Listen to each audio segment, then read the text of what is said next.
¿Qué llegó primero a tu vida? En su gran mayoría los vicios afectan a ti y a la gente que está a tu alrededor. De acuerdo.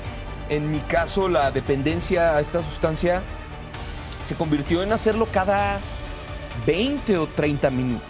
Y que si yo tenía una comida familiar, me tenía que llevar gomitas de THC. Entonces ya me traía yo truco, que era consumir hongos. Yo quiero preguntarte, ¿cómo te sientes al respecto? Cuando volteas para atrás y lo recuerdas, o cuando alguien te enseña, o cuando alguien te comenta lo que pasó, que no es el punto central de esta entrevista. Con todo el derecho, no todos lo vieron así. El mío te garantizo que fue disparado por la marihuana y los hongos. Me cruzó por la cabeza desvivirme. ¿Te querías suicidar? Y porque yo sabía todo el daño que le había hecho a mi familia. Y no me podía dar el lujo egoísta de hacerles más daño.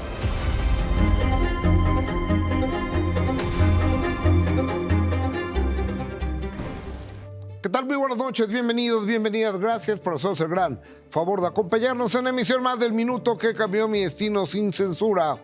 De manera respetuosa, cariñosa, los saludos. Soy Gustavo Adolfo Infante. Mi invitado esta noche es un experto en la deportología del aburrimiento. Es un ciudadano mexicano siempre dispuesto a dar un abrazo genial.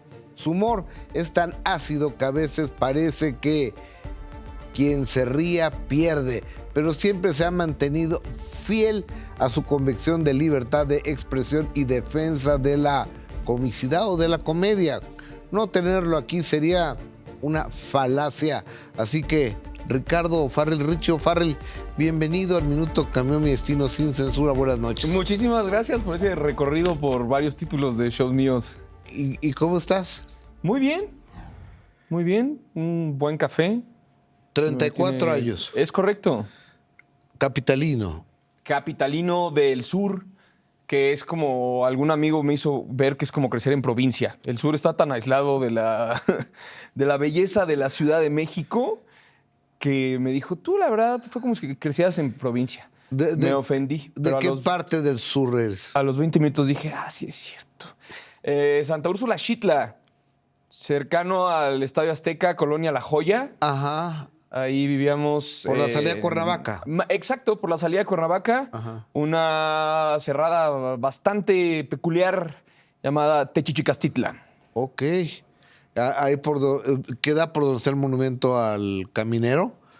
Insurgentes Sur. ¿Perro de la calle, dices? No, el caminero, que es como una carretera que sube. Ya sé cuál, la que como sube. Sí, justo por ahí estudié. Es donde producen estas bolas de ramas que avientan en las películas. Ajá. Ahí se hacen. Así de aislado y solo está, que ahí las producen y ahí las avientan. Y es justo donde el aire da la vuelta. Oye, ¿de quién eres hijo? Soy hijo de Roberto Farril, un periodista. Cuando me preguntan qué hace tu papá, les digo algo así como, haz de cuenta que es el López Dóriga de la Iglesia Católica. Ajá, ok. Le sabe, tiene los contactos y decidió que esa fuera su expertise, como comunicar los asuntos religiosos como noticias, no como promover la fe, sino como esto es lo que sucede en la agenda del Vaticano. Ahorita con el nuevo Papa ha estado bastante ocupado. Ajá. Ok, ¿y tu mamá? Mi mamá se le indicó que se enfocara en las labores del hogar, cosa que hizo bastante bien y con mucho amor, por lo cual estoy muy, muy agradecido. Sé que todos nos podemos jactar de decir mi mamá es la mejor del mundo, etcétera, pero lo que yo puedo decir es que siempre me escuchó, siempre me enseñó a expresarme y siempre me enseñó, me gusta mucho esto de las mamás y las abuelas, que más allá de las frases son las acciones. Y así es como más honras a tu mamá o a tu abuela o a cualquier pariente, sino no tanto con la frase que te dejó impregnada en la frente, sino haciendo esas cosas que te enseñó haciéndolas. Eso es como lo más bonito que he aprendido de ella.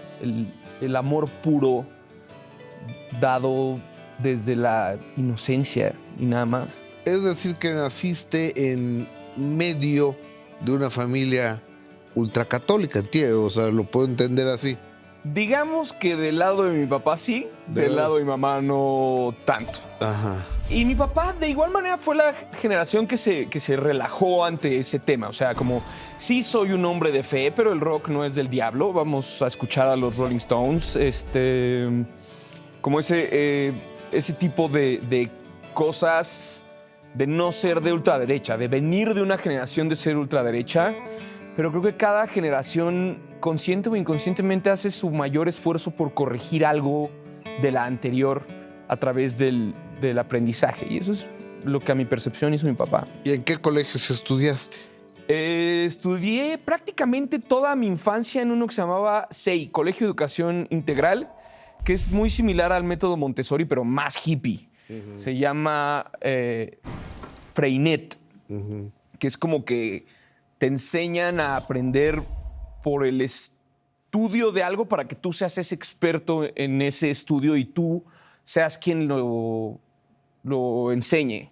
Y una escuela que me ayudó mucho, que me dejó ser mucho, tenían este tipo de reglamentos como puedes tener el pelo largo si hay buenas calificaciones. Y sí, como mucha libertad. Y eso de igual manera lo agradezco mucho y lo veo en compañeros que aún tengo comunicación y hemos crecido, que tomaron esa ruta de no ser personas enderezadas, que creo que un colegio firme te puede como modificar eso para... A mi teoría es que es para mal. Oye, ¿y cuántos hermanos son? Son 2 hermanos. Una 6 años mayor que yo y otro 7 años mayor que yo. Contrario a lo que cree la gente, fui el único planeado. O sea, realmente fuiste como hijo único. Porque cuando tienes 2 hermanos de 6 y 7 años mayores que tú, pues ya ni conviven. Pues sí, me las tuve que ingeniar con mi imaginación para yo jugar por mi cuenta. Te digo, una infancia bastante aburrida, que fue el pretexto que utilicé durante mucho tiempo para consumir y para intoxicarme. El decir, durante todo mi crecimiento me aburrí mucho. Ahora voy a estar en la búsqueda del constante placer para, como en mi teoría en ese entonces, como curar lo aburrido que fue toda esa época. Oye, pero estudiaste en el colegio que se llama, ¿cómo?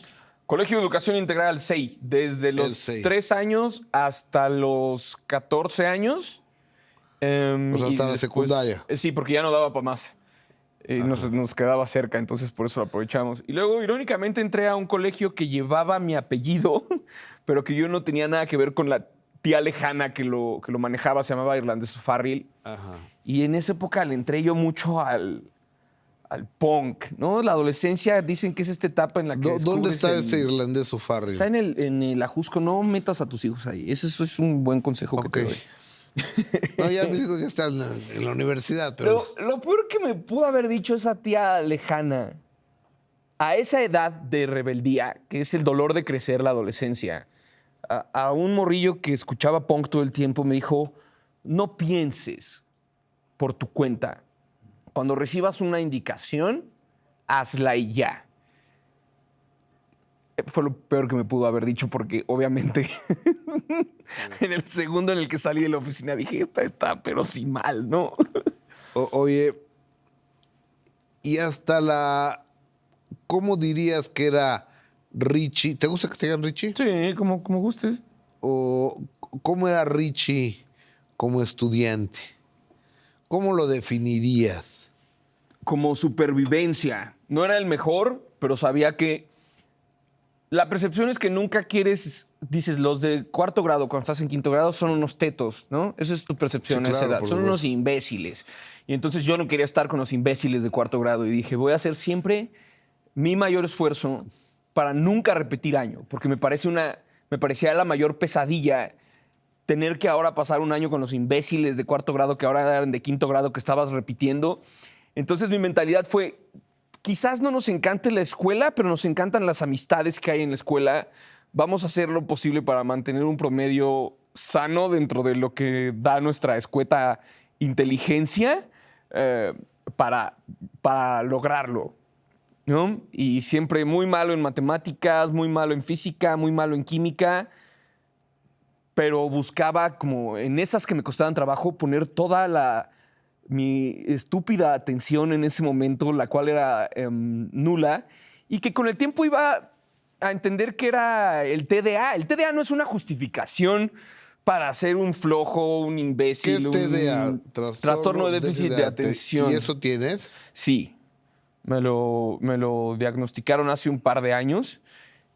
Intenté ser muy necio en que no lo tuviera, pero me hicieron pruebas psicológicas que son unas con computadora y que muestran que lo tengo. Entonces, una de las características es que cuando un tema no es de tu interés, tu cabeza simplemente no se puede concentrar. Lo he encontrado, por ejemplo, con los documentales de guerra que existen en las plataformas.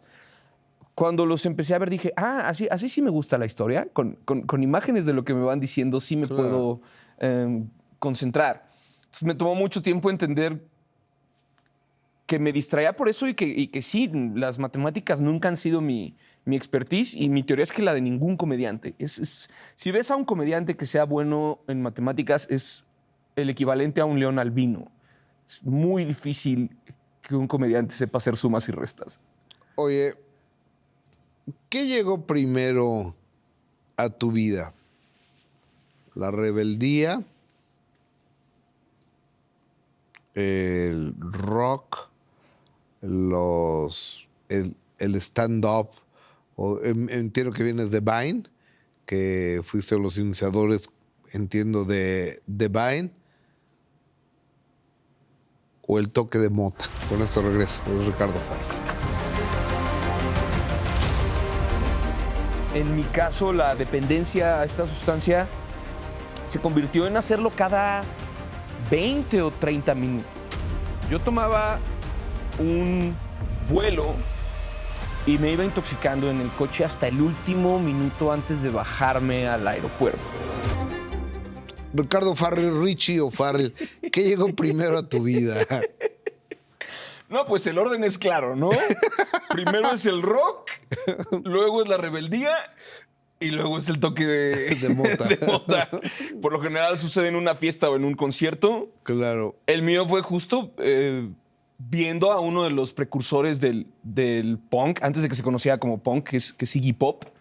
Vino con el grupo que tenía en los años 60 que se llamaba The Stooges. Y después se cambió el nombre a Iggy and the Stooges. Y ahí fue donde sucedió el primer incidente con la macoña, le vamos a decir. ¿Qué edad tendrías tú cuando...? Ahí tenía yo 17 años. No me hizo nada esa noche, porque creo que fue muy poca o muy corriente.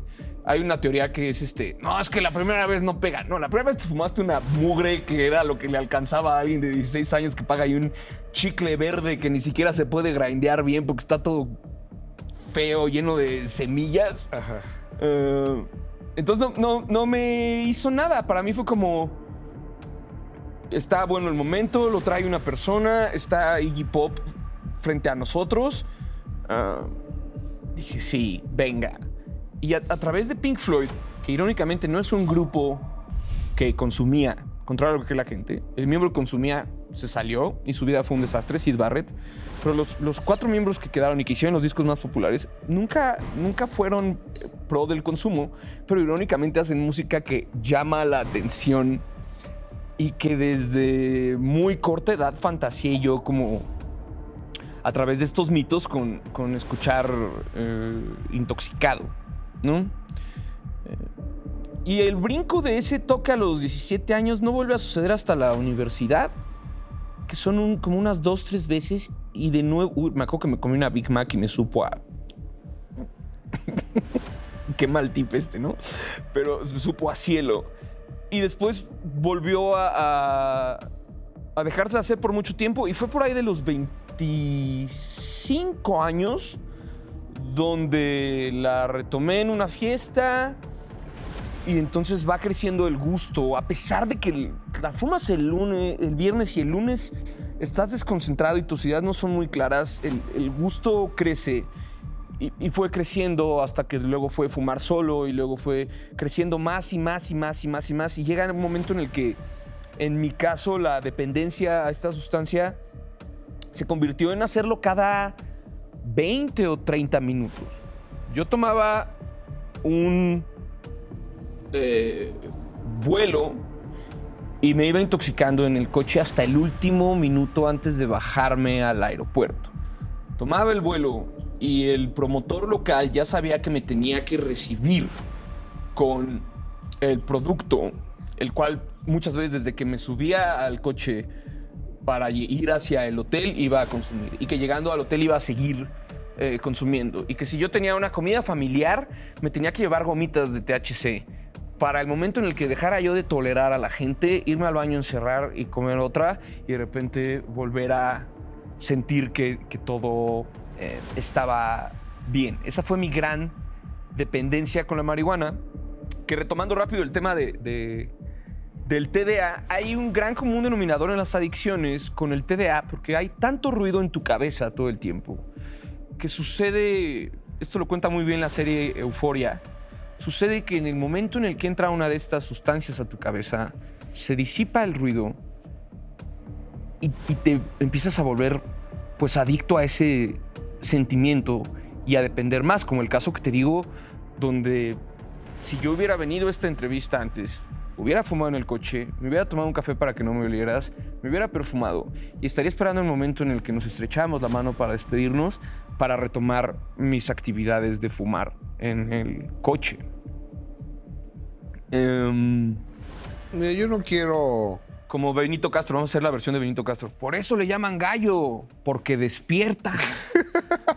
Por eso le llaman gallo, porque despiertas, despiertas con él. Es que para la gente... Y porque se pone de huevos, por eso le llaman gallo. Benito Castro dijo que se llamaba Perico porque vuela. Porque apenas uno lo sacaba y volaba.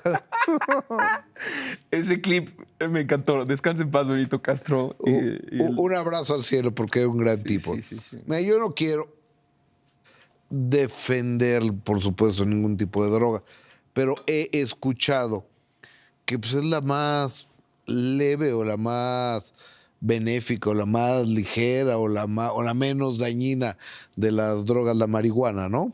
Mi percepción es que en su gran mayoría los vicios afectan a ti y a la gente que está a tu alrededor. De acuerdo.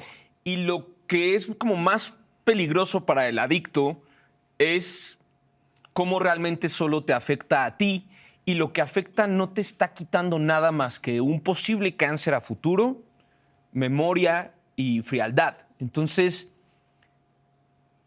te paseas con esta bandera de yo puedo hacerlo todo el día y yo no le estoy haciendo daño a nadie. Y para personalidades adictivas como la mía, es un gran sustituto al alcohol, porque dices, yo ya no me estoy humillando, yo ya no estoy faltando el respeto a gente, yo ya no estoy teniendo blackouts, yo nada más estoy humildemente con mi gallo. Y habrá quien encuentre... Gallo, perdón, para las señoras que no saben lo que es gallo, gallo es un cigarro de marihuana, pues. Porro, macoña, mota, gallo. Sí, ¿Qué otro le ponemos? Pues creo que son los más comunes. La ¿no? que separó a los Beatles, la que dejó calvo a Salinas, la que Y la que mantiene junto a los Rollings. No, esos llevan un ratote sobrios, por eso se conservan como si tuvieran un pacto con el diablo, como Dorian Gray. Sí es una sustancia que puede resultar poco peligrosa para un gran grupo de gente que me va a decir, a mí no me vas a venir a intervenir, Ricardo. Y por eso yo no busco intervenir a nadie. Y lo que digo en el show Cortocircuito, que es el que estoy tureando ahorita, es, seguramente hay gente en el público que la fumó una vez y dijo, me dolió 2 horas la cabeza y no quise hacer nada más. Seguramente hay gente en el público que dice, yo puedo meterme un psicodélico cada 2 años que viene mi grupo favorito a México y puedo seguir siendo un esposo responsable y un padre responsable el resto del año. Por lo que yo creo que existen tantas campañas de prevención y por lo que yo creo que se prohíbe en tantos países, es por gente como yo.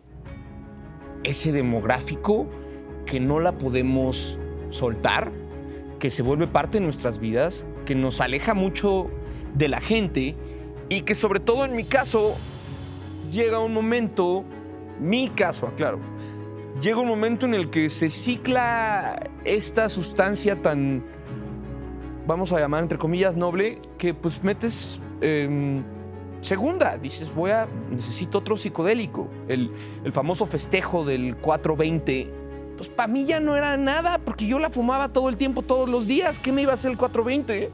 Entonces ya me traía yo truco, que era consumir hongos, que es la psilocibina. Y entonces ya me reía yo como las primeras veces que había fumado. Esto irónicamente parece como alejar y a la vez prevención, ¿no? Espero el público no interprete que es como una invitación a... Sí, pudiese parecer. Déjame hacer una pausa. Quiero tocar el tema por el cual O'Farrill está aquí. Porque el cuate es una fiera arriba de una tabla de teatro, de un escenario. El stand-up. Cómo llega y en qué momento llega y en qué momento se descubre y en qué momento se explota él mismo. Regresamos. Paco Stanley, me encantaba verlo después de la comida. Yo no dejaba de ver las noticias y hace poco comprendí que no las dejaba de ver ese día porque una parte de mí, sin sentido, esperaba que en algún momento dijeran, hey, sigue. Ricardo O'Farrill, pues me quiero suponer, pero mejor no supongo, mejor pregunto. Sí. Que has de haber sido el chistoso de la secundaria y la primaria y hacías reír a todos y buleabas a todo el salón o ¿cómo estuvo el asunto? Algo bonito de ese colegio es que el bullying iba parejo. O sea, a veces te tocaba y a veces tú eras el... pero sí, siempre me gustó contar chistes, siempre me gustó como este momento en el que sabías que un comentario te iba a sacar del salón, pero te ibas a ir cargado en brazos como rockstar, Claro, porque el salón se iba a reír, que decías... En hombros. En hombros, perdón, sí.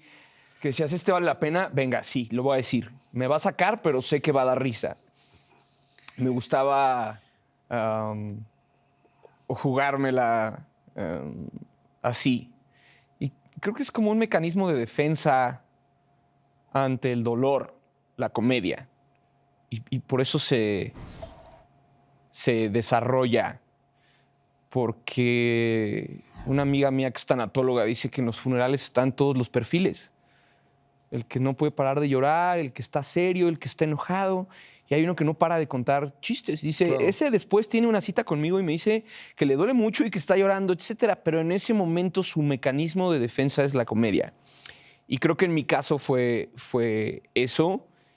Y de cierta manera lo agradezco y me gusta mucho que así sea. Tu primer contacto con el mundo de las redes y el mundo más profesional fue a través de la plataforma Vine, ¿verdad? Es correcto. Ya llevaba yo un tiempo haciendo stand-up, pero ¿En dónde? pues me presentaba en pequeños bares en la Condesa. Uno llamado Café 22, que ahora es una marisquería, creo, una taquería. Llegué yo a ir al Café 22, Sí. fíjate, llegué a ir yo. Era una buena cuna del stand-up. No sé por qué lo dejó ir el dueño. Ajá. Sería un lugar épico ahora.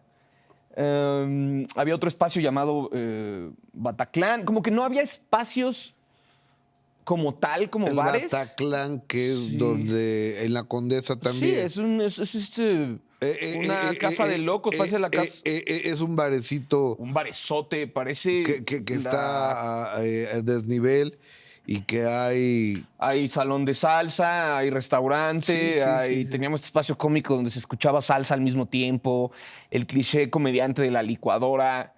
Pues, nos tocó eso y luego nos tocó ver la apertura de bares que ya venían de fanáticos de la comedia o gente que había hecho comedia un tiempo y decía, ok, esto hay que cuidarlo, ¿no? Estas son las cosas que hay que cuidar para que tanto el comediante como el público tengan una experiencia grata y quieran volver.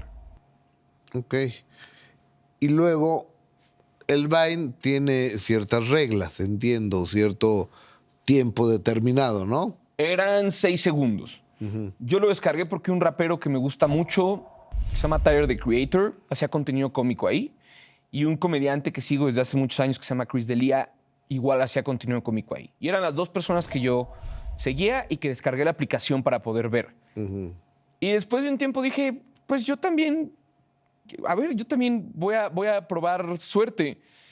Y creció bastante y siempre me pareció que la gente consideraba algo, entre comillas, digno de admirar que yo pudiera comprimir un chiste en 6 segundos, pero honestamente a mí nunca me pareció un gran concepto, sino que yo decía, pues son 6 segundos, venga, vamos a darle, me voy a divertir. No es algo que yo te pueda decir como, no, es que yo en Vine me concentraba mucho. No, estaba chavito, estaba jugando, sí, me gustaba jugar. Ahora veo en TikTok esa misma fórmula en más de 6 segundos y gente que le mete muchísimo más cabeza y lo admiro mucho. O sea, el Paco de Miguel, el Jair Sánchez, toda esta gente, o sea, lo evolucionaron bien, pues. Ahora, ¿tú a qué generación perteneces? Porque en este momento son muy importantes las generaciones. Yo, por ejemplo, pues por mi edad, pues Polo Polo, y Jorge Falcón, y Rogelio Ramos, y Zanetti, y el JJ, y el Costeño, y el Norteño, y todos ellos, pues son gente con los que he crecido, he reído, los he visto, me he muerto de la risa y demás, pero hay 25 años de diferencia entre tú y yo. Entonces yo quisiera saber quiénes fueron tus ejemplos en o quiénes son las personas a quien tú seguías. En comedia. Sí, de niño era Andrés Bustamante. Brillante, qué siempre, grande Bustamante. Brillante siempre. Yo admiro mucho, como mi humor es muy oscuro y es a veces grotesco, vulgar. Admiro mucho a alguien que con comedia completamente blanca te saque una carcajada, sin una sola grosería. De igual manera, admiraba mucho a Derbez.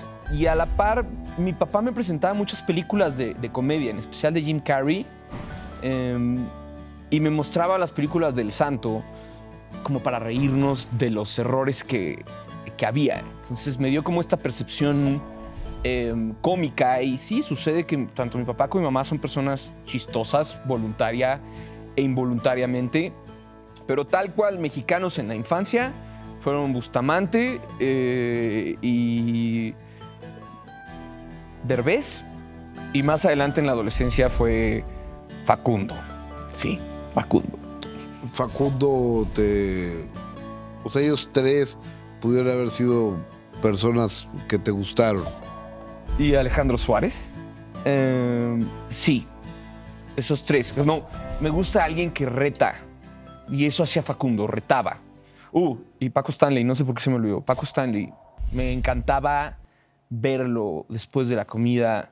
Y como todos los mexicanos, tengo muy presente el día en que falleció y el hueco que sentí, porque yo no dejaba de ver las noticias y hace poco comprendí que no las dejaba de ver ese día porque una parte de mí, sin sentido, esperaba que en algún momento dijeran, hey, sigue vivo. Y hay mucha comedia que con el tiempo se puede ver un poco ñoña, pero Paco era un muy buen bully. Entonces entiendo que tiene muchos chistes que serían cancelables. Pero a la fecha yo me he sentado con colegas a ver clips de Paco y decir, este cabrón, qué técnica, ¿no? O sea, era... Y aparte, yo creo que se le ocurría a él, no creo que haya... un don de improvisación. Yo creo que existe este chisme de que, no sé si sea real, que Miguel Ángel, el escultor, iba a sentir los mármoles antes de pulirlos. No, Y que de repente los sentía y decía, es este, ¿no? Y yo, fantoche el señor. Pero alguna vez reflexioné y este ejercicio de pararte frente al mármol es el momento en el que te obliga a fluir. Entonces, Paco en su momento dijo, tengo un programa en vivo, pues me paro frente al mármol y ¿qué va a hacer mi cabeza? Fluir y entregarle al público lo que sea que tenga que entregar, que me parezca entretenido y que les parezca entretenido. Entonces, sí, siempre he reconocido lo audaz en la comedia. Entre más audaz, más retador me parece mejor. Porque el origen es que el bufón se jugaba la cabeza con el rey. Sí, claro. Y si al rey le parecía más ofensivo que chistoso, le cortaban la cabeza. Así y eso es. no es muy distinto a la época actual. Si a la gente le parece más ofensivo que chistoso, cortan la cabeza. No de manera literal, pero estás, entre comillas, cancelado. Hay 4, pues a lo mejor es muy arbitrario, porque es mi programa, pero yo los considero los más grandes de este país, que es Cantinflas, Tintán, Chespirito y los Polivoces. No los mencionaste, con esto regreso. Ay, dice, se me fue, discúlpame, Tintán era un genio. Regresa. Oye, y de estos 5 monstruos, porque los Polivoces eran 2, ¿no? Pero la unión de Enrique y Eduardo, Cuenca y Manzano, de Cantinflas, de Tintán y de Chespirito, ¿qué opinión te merecen? Tintán me encanta por el look pachuco, además. Sí, sí. Por el slapstick tipo Chaplin. Cantinflas también me parece que era brillante. Hace mucho no veo una película de Cantinflas. El Chavo del Ocho, quizás esto me genere cierto rechazo, pero me parecía repetitivo. Las primeras veces que los vi me pareció genial. Y como al año me rendí, porque incluso empezó a repetir guiones. Pasó tanto tiempo en la tele que empezó a repetir episodios, no como emisión, sino como grabación. Siento que el chanfle tiene buena propuesta, por ejemplo, es otra cosa, ¿no? Pero yo creo que cualquier artista tiene la obligación de reinventarse para sí mismo y por ende al gusto del público. No doblegarse a lo que quiere el público y a partir de ahí buscar cómo sobrevivir reinventándose. Los Polivoces. La verdad no los consumí mucho. Hay una brecha en la que Muy grande. era imposible para mí ver eso a menos que lo estuvieran repitiendo en la televisión y a menos que mi papá quisiera verlo. Creo que después llegó una gran ventaja para nuestra generación de comediantes, que fue la que nos permitió darnos el lujo de estudiar a los grandes nombres, tanto latinoamericanos como anglosajones, para poder comprender más de la ejecución de la comedia y toda la preproducción que requiere hacer algo digno, ¿no? Acabas de mencionar para mi generación de comediantes. Y te vi en un especial tuyo de Netflix donde invitas a varios de ellos. ¿Quiénes son los de tu generación? ¿Quiénes son tus contemporáneos? Pues los nombres más importantes son, para mí, Carlos Vallarta, que es el mejor, Franco Escamilla, que es algo irreal, que yo no veo que vaya a suceder en mucho tiempo algo de esa magnitud. Sofía Niño de Rivera, fue una buena pionera, La Cotorrisa, El Cojo Feliz. Espero no se me esté yendo algún nombre, pero somos muchos y hemos crecido mucho y ha habido como nuevas generaciones, pero para mí no existe tanto como la vieja escuela y la nueva escuela, sino que existe la escuela, que es mantenerte actualizado. Porque a Derbez no se le dice que es vieja escuela, solo es un sujeto que produce películas. y que sigue produciendo películas y que produce series y que probablemente no todas sean del agrado personal de de algún sujeto, pero él no se menciona eso, ¿no? Como de, es que es vieja escuela, no solo es escuela. Entonces el asunto que yo aprendí es verse actual. Y lo que no tuvo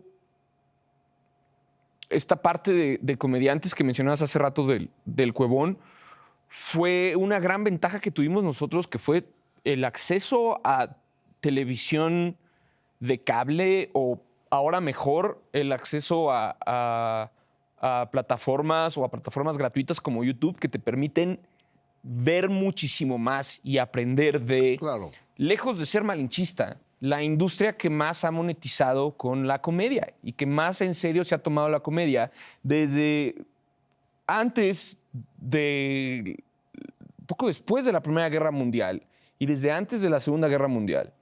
Están produciendo contenido cómico. Y por eso es la industria más importante, porque han sabido qué la hace mejor.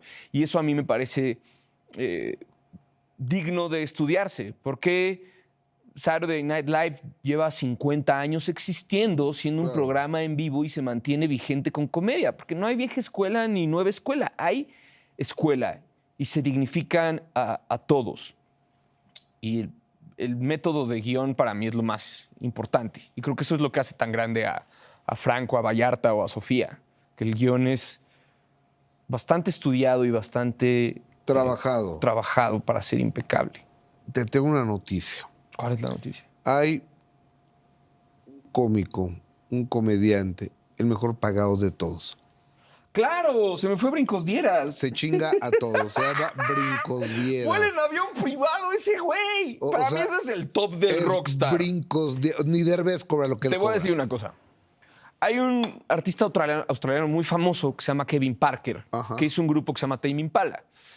Hizo el grupo de manera falsa para sonar como un grupo, pero es como Alan Parsons. Él hace la batería, el bajo, la guitarra, los teclados, las secuencias, él produce, él hace la mezcla final, él le hace canciones a Dua Lipa. Es un rockstar, acaba de vender su catálogo, me parece que a Sony, en no sé cuántos millones de dólares. Y a lo que voy con todo esto, porque Tame Impala es de las bandas de rock más importantes del mundo, es que en un aeropuerto en Monterrey, al día siguiente de ver a Tame Impala en un festival en Monterrey, me encontré a Kevin Parker.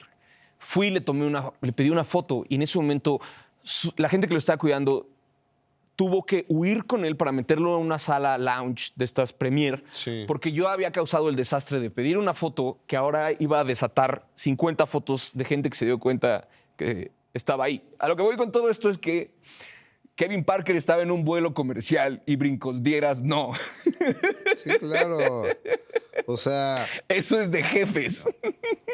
Está muy cañón. Sí. O sea, está muy cañón Brincos Dieras. Sí. ¿Sí? Un don de la improvisación. Entiendo que no tiene guión. Don de la improvisación, perdón, similar al de Paco. O sea, y trabaja a la limón con su hermano, que es el genio que mete la música en cada una de las cosas. Pinche timing tiene ese güey, es admirable. Es genial, es genial. O sea, tener 50 cues para meter cosas al mismo tiempo. Para hacer otra parte de la comedia de algo que parecía como muy antiguo de la escuela de Monterrey, ¿no? Como totalmente. Depender como comediante de sonidos. Pues él lo hizo bien. Y es saber llegarle a las masas. Y quizás mi tipo de comedia no sea de masas y estoy bien con eso. Si no voy a llegar a los estadios, etcétera, hay un anhelo, por supuesto, cualquiera lo va a tener. Pero para mi fortuna ya no vivo peleado con el hecho de estarme preguntando qué tengo que hacer para llegar a más gente como lo hace él.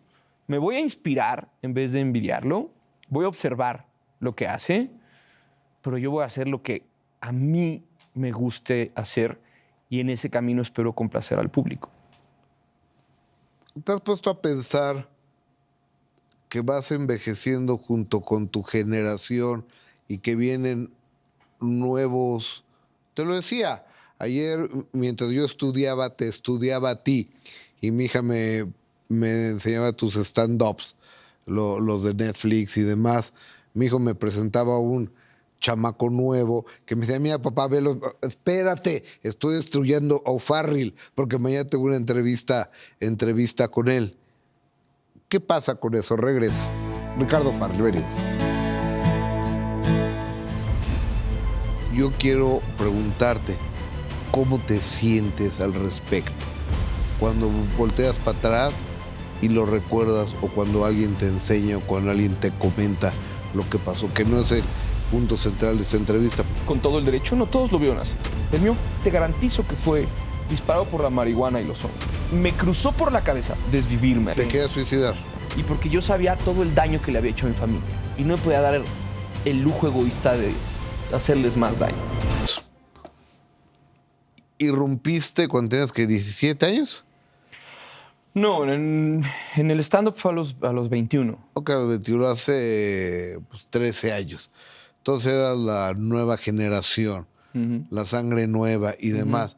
Pero ya vienen varias generaciones de nuevos chavos empujando y identificándose con la gente de esa edad.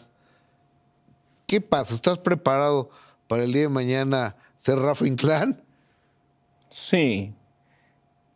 Hace Que le mucho, mando un saludo y a Rafa. esta historia es real. Hace mucho yo decía, siempre va a haber nuevos talentos que van a aprender, van a saber más que yo de comedia y que van a ver mis errores y mis aciertos y los van a estudiar y van a ser comediantes. E irónicamente, hace mucho le dije a un amigo, un día va a aparecer ¿qué te digo, güey? Ricardo Pérez, y se va a hacer más famoso que yo. Y luego apareció un Ricardo Pérez y se hizo muchísimo más famoso que yo. Pero la pregunta que haces es muy interesante porque va más allá del stand-up. Y yo creo que tanto la televisión de entretenimiento de calidad como lo que sale en plataformas, como el stand-up, como el monólogo, como el sketch, como lo que sea, estamos viviendo la mejor época del guión, la mejor época de la comedia. Escuché este dato que estoy bastante seguro que es real, que México es el país que más produce memes. ¿Te acuerdas cuando después de la comida había un tío que contaba chistes? Claro. Eso desapareció. Y no es que yo esté anhelando algo del pasado, porque ya no hay una forma de decir, ¿qué le dijo Sheinbaum a Trump? Ya hay un reel con 20 chistes distintos sobre el tema. Y estamos hablando de una plataforma. Y los que te mencionaba, entonces abres TikTok y ves un creador de contenido, y abres Instagram y ves otro creador de contenido, y ves a Twitter y ves a otro creador de contenido, ves a gente tan específica, periodistas como Van Pipe, que trabajan con latinos o con Twitter para hacer videos chistosos sobre ciertas cosas, que Claro. hicieron uno muy famoso donde Fox iba paseando dizque por España y le puso la Polar, la birria la Polar, y la gente pensó que era real, que estaba... y luego la gente ahora comenta cosas chistosas. Y entonces te encuentras estos videos donde lo chistosos son los comments. Entonces, la gente, en especial creo en México, ha consumido tanta comedia de tantos lugares, porque ahora está directamente en nuestro bolsillo. Así es. Y con un algoritmo que sin querer educas para que te dé eso todo el tiempo. Que incluso lo que antes parecía el público, ahora es un gran comediante, que tiene un gran shot y que tiene más likes su comment chistoso que el video en sí. Y que esa persona se puede quedar haciendo comments chistosos o ese día decidir que puede ser comediante y estaremos viendo al próximo Ricardo González, ¿no? Creo que la competencia se puso recia, pero le tengo tanto amor a la comedia que me da un gusto enorme. Porque no terminas de ver una serie de comedia cuando ya está empezando otra con una propuesta más grande. Pausas eso y si bien existe una dependencia al teléfono de la cual se está hablando como muy mal, que se perdió el mindfulness, que es estar contigo, también la gente está recibiendo endorfinas positivas todo el tiempo. Y entonces ahora resulta que hasta una inteligencia artificial tiene muy buena imaginación para hacer un chiste. Y me alegra porque estamos en un momento de todas las plataformas que te mencioné en el que la comedia reina en el público, en la gente y en lo que era el ciudadano promedio. Ahora ese ciudadano promedio también es tantito comediante. Tenemos una memoria muy corta, eso me queda muy claro. A lo que yo me dedico no hay nada más viejo para la tarde que lo que pasó en la mañana. Entonces, yo creo que un evento como los eventos psicóticos, ¿fue psicóticos? Brote psicótico. Brotes psicóticos que tú tuviste, el día de mañana serán ya muy viejos. Yo quiero preguntarte, ¿cómo te sientes al respecto? Cuando volteas para atrás y lo recuerdas, o cuando alguien te enseña, o cuando alguien te comenta lo que pasó, que no es el punto central de esta entrevista, por eso he sido bastante mesurado por tocarlo, porque en todos lados te lo preguntan y qué hueva. Te lo agradezco. Y agradezco mucho cómo elegiste en su momento como periodista no hacer una nota del tema cuando era la mejor opción y simplemente decir, vamos a evadir el tema, porque es digno de evadirse. En este momento... Porque soy un ser humano, porque tengo hijos, porque vivo en una sociedad y porque todos podemos caer en eso. Te lo agradezco, pero no todos, y naturalmente, con todo el derecho, no todos lo vieron así. Y mi papá es algo que me dijo muy agradecido a mí. Me dijo, Gustavo Adolfo Infante se portó a la altura y dijo, vamos a cesar el tema que todos están comentando porque esta persona ahorita está mal. Así que movámonos. Y eso tanto mi papá como yo, creo que mi familia en general lo agradecemos mucho. Saludos a tu familia y ahorita platicamos de eso, pero continúa, por favor. En este momento me siento poca madre. Si haces tu tarea como ser humano y resignificas el dolor, y resignificas la vergüenza, y lo ves como una herramienta de lo que te permitió poder salir de una codependencia bastante fuerte a las sustancias y a una vida tóxica de no confrontarme con mí mismo y sonreírte en una cámara pero llorar en mi casa, ver que eso se haya acabado. Y quizás la única manera en la que yo hubiera podido salir de ahí dependía de un evento catártico tan ruidoso y vergonzoso para mi persona. En este momento de mi vida, irónicamente, lo agradezco. La gente no lo va a olvidar. Va a quedar marcada una huella para siempre, pero es una huella que sé que a un pequeño grupo de personas en su momento le va a servir para poder discernir algo que está pasando y decir, ¡a la madre, como a lo Farril, güey! ¡No, mom! Tenemos que contenerlo como a lo Farril, si no va a ser unos desmadres, etc. Irónicamente, tiempo después del brote psicótico que tuve, un familiar tuvo un brote psicótico, sin sustancias. El mío te garantizo que fue disparado por la marihuana y los hongos. Esta persona se le desató por un evento traumático muy fuerte que le estaba impidiendo dormir. Y la explicación que le daba a toda la familia era, es que estoy teniendo un brote psicótico como el de mi hermano. Y le dije, no, tú tampoco te confundas. Como el mío no hay ninguno. Soy único. Entonces, es comedia para mí, me da risa. Honestamente, y lo estaba hablando con Pepe Peralta hace poco, no nos gusta que nos digan, cuando pasó todo yo estaba viendo esto en un hotel en Acapulco. No me gusta que me revivas tu momento. Ve y háblalo con el psicólogo como yo lo hablé. Me gusta un buen chiste, uno de calidad, uno moderno, nuevo, que no sea los que he escuchado. ¿Y tú haces chistes de ti? Por supuesto. Gracias a la comedia. Déjame ver uno. Pues lo que yo llamo la vergüenza que viví al salir de la última clínica, le llamo el efecto Sage. Ah, caray. Sí, porque es cuando la gente te ve a los ojos y con la mirada te está diciendo, yo sé que tú sabes que yo sé. Desde que dicen, ¿café para quién? Ricardo. Ricardo, el de los... ¿Ese Ricardo? Y ha sido un camino largo.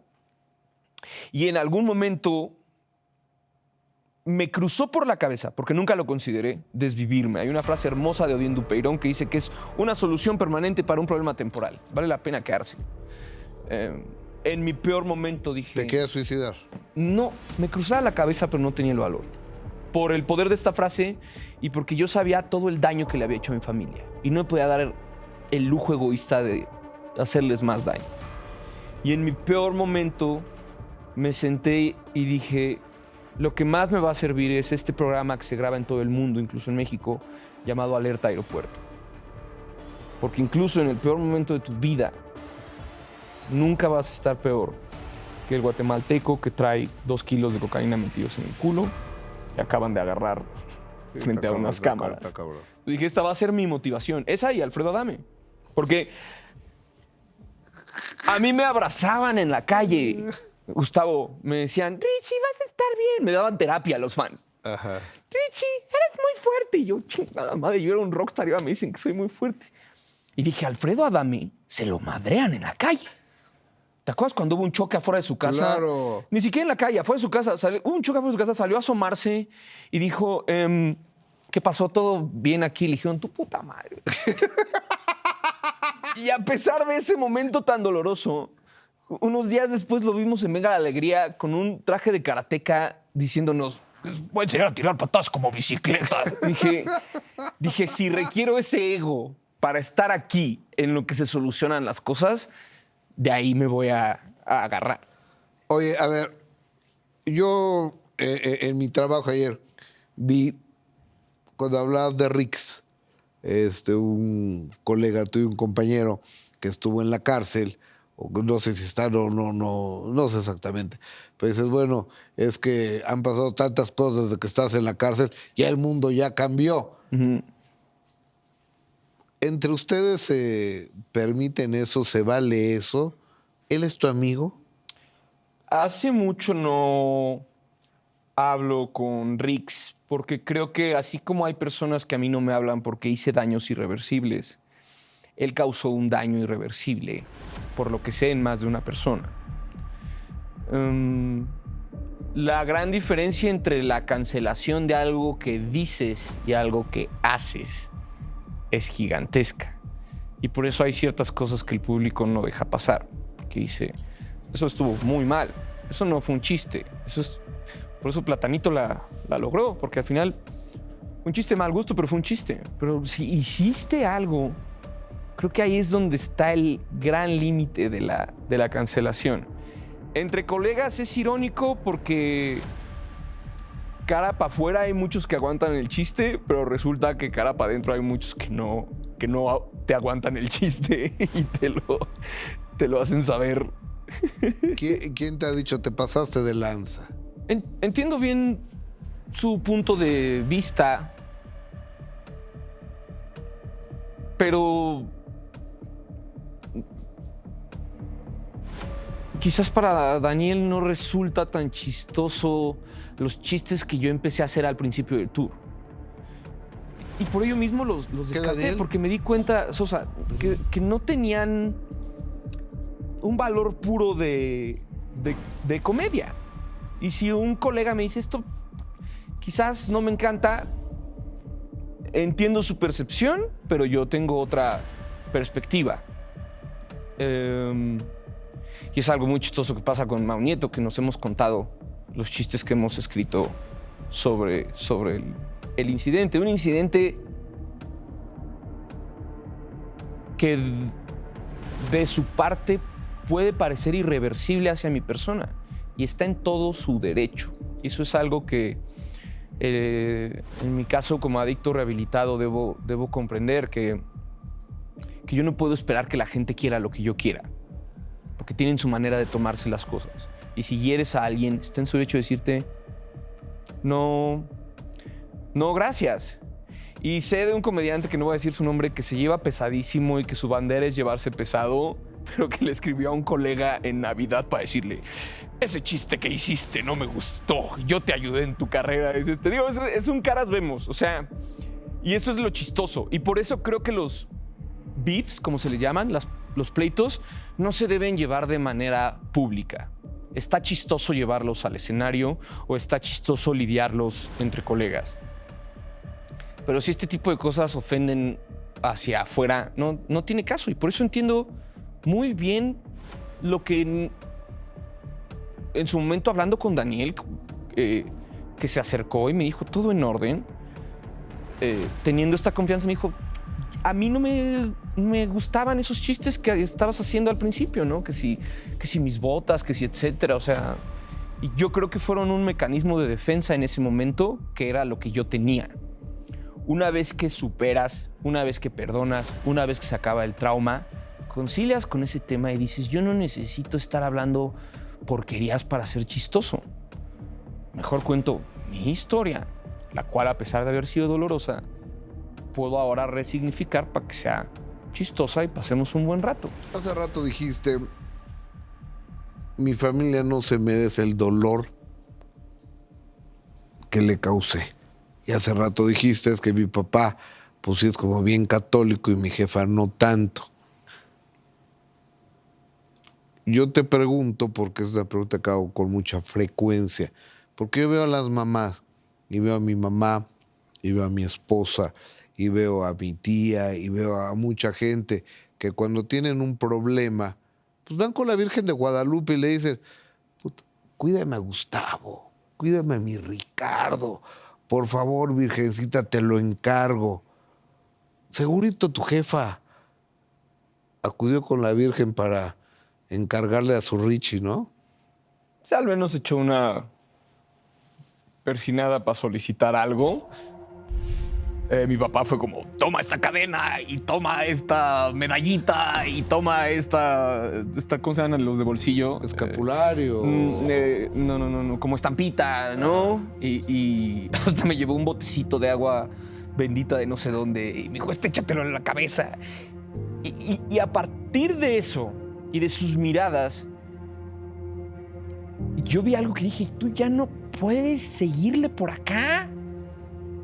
Porque yo nunca en mi vida los había visto tan tristes, ni a ellos, ni a mis amigos, ni a las personas que irresponsablemente afecté tanto. Nunca los había visto tan tristes a un enorme grupo de personas. Y que fuera, siendo honestos, mi culpa. Entonces dije, o vas de nuevo al placer y a tapar las cosas como lo has hecho, o enfrentas todo el pinche dolor que tengas que enfrentar, superas todo lo que tengas que superar, resignificas lo que tengas que resignificar y te conviertes en una mejor versión para ellos, porque ahorita no tienes autoestima para hacerlo por ti. Y en ese camino encontré cómo hacerlo por mí. Y eso es lo que le diría a una persona adicta. Si está difícil, si es una friega, si no puedes por ti, hazlo por ellos. Y después de un tiempo, la vida cobra un sentido que me hace sentir tan feliz que el otro día le pregunté yo al psicólogo, le dije, oye, no me estoy brotando, ¿verdad? Nomás estoy... ¿No me estoy qué? Nomás brotando, no estoy yendo a otro brote psicótico, nomás estoy contento, ¿no? Sí, estás contento. Estás haciendo las cosas de manera responsable por primera vez. Desde esos 17 años que dejé de ser irresponsable, no por agarrar el porro, sino por descuidar mi persona y por abandonar al niño. No puedes abandonar al niño. Dale agua, dale de comer, duérmelo en sus horarios y el niño va a estar contento, porque es tu pinche origen ese niño. Y si lo harías con tu bebé, ¿por qué no hacerlo por ti? Uno de los mejores chistes que en alguna ocasión escuché fue a Johnny Laboriel, el minegro, que decía que él un día llegó con una cajita con un polvo, ¿no? Y le dice a Enrique Guzmán, mira, aquí traigo lo más preciado. Dice, qué poca madre, te acabas de oler las cenizas de mi mamá. O sea,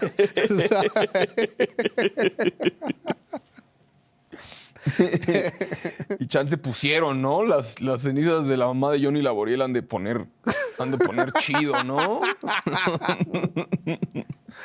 Oye, yo tengo 2 años y medio que dejé de tomar. Yo no tenía un problema de drogas, pero sí las conocí, sí las probé. Pero la claridad, la plasticidad y la productividad que te da el no estar el no estar pedo, es una maravilla. ¿Te pasa a ti eso? Sí, muchísimo. Mira, de nuevo, no vamos a intervenir a nadie, ni vamos a decir cada quien quiere. Pero está estudiado que el alcohol prohíbe el ciclo del REM, que es esta parte en la que se mueven así tus ojos, que es cuando estás soñando. Lo impide que suceda bien. Entonces duermes mal. Deshidrata, entonces te despiertas deshidratado. Te despiertas cansado, entonces te tomas un café, entonces te deshidratas más. Tu cuerpo está muy caliente, entonces estás sudando todo el día. No sé bien si sea el caso con el alcohol, pero en la primer clínica en la que yo estuve, una de 3, me hicieron unos estudios donde me mostraron las áreas de mi cerebro. Y el cerebro se debe ver todo verde. Me dijeron, toda esta parte de aquí roja es lo que has afectado del... ¿cómo se llama esto? El lóbulo frontal, que es a donde se va directo las sustancias. Me dijeron, este es el de una persona que ha consumido cocaína durante quién sabe cuántos años. Está rojo. Me dice, este no tiene regreso. La situación en la que tú estás ahorita sí tiene regreso. ¿Cómo? Dejando de consumir. Entonces, en mi experiencia no sé bien cómo funciona esa plasticidad con el alcohol, pero te puedo decir que sí tienes más energía, estás más contento porque estás durmiendo mejor y entonces una depresión que no sabes de dónde llega, que está llegando por cansancio, tienes cómo lidiarla. Tienes también cómo afrontar tu realidad y que cuando algo te duela, te plantas y te duele y luego pasa, porque el budismo enseña que todo pasa.